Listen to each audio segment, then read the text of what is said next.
ultimately, when I got goaded into running for mayor, people said, well, you should take your small business background and try and address some of the fundamental nonsense of government, the places, the disconnections.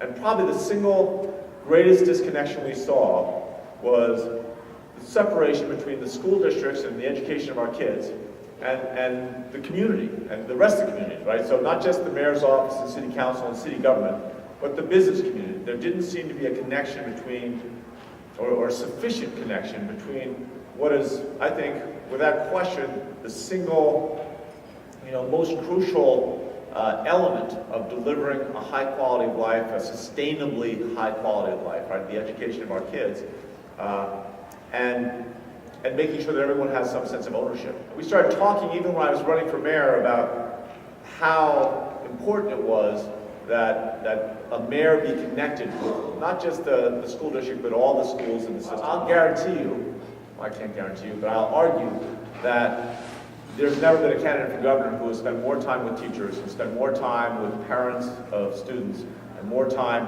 in schools. I'd spend at least an hour and a half, and generally 2 hours in each school.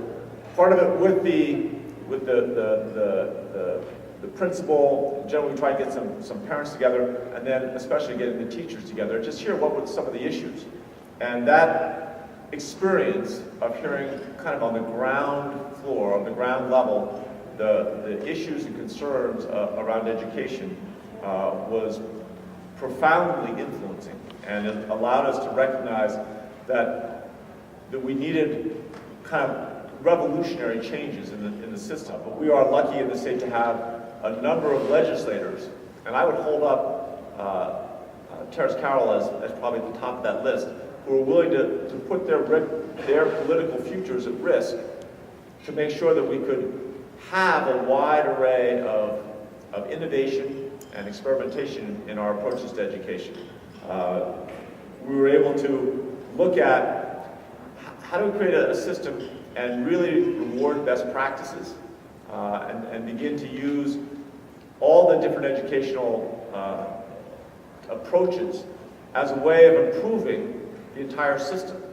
And that's kind of at the heart of capitalism. I think that's a lot of what the charter school movement has brought to education, because each charter school, we look at, West Denver Prep, which is, I think, without question, probably the best, one of the top 2 or 3 schools, if not the best school in the city and county of Denver. And their success doesn't just affect those kids in that school. It affects kids in schools not just in Denver, but throughout the metro area, because people are paying attention. We have a system now where people look at and pay attention to the innovations that any school is going to create and say, how am I going to bring that to our school? It affects not just the success of one charter school or an innovation that takes place in one charter school doesn't affect solely, other charter schools. Those ideas, those implementations are taking root and finding homes in schools, in public schools in various districts all over the city. I always joke that running a big popular restaurant was perfect training for running a city. The joke is that, whether you're running a city like Denver or running a restaurant like the Wine Coop, you never have enough capital. You have a diverse group of people you've got to make into a great team. And then the public is always upset about something. Well, the real truth, so I always make that joke, it could be equally said that it's the same about running a big city or running a big restaurant and running a school. You never have enough capital. You've got a diverse group of people to make it into a team. The public is always upset about something. I think in all three, the real lesson is that you learn very early in the restaurant business that there's no margin in having enemies.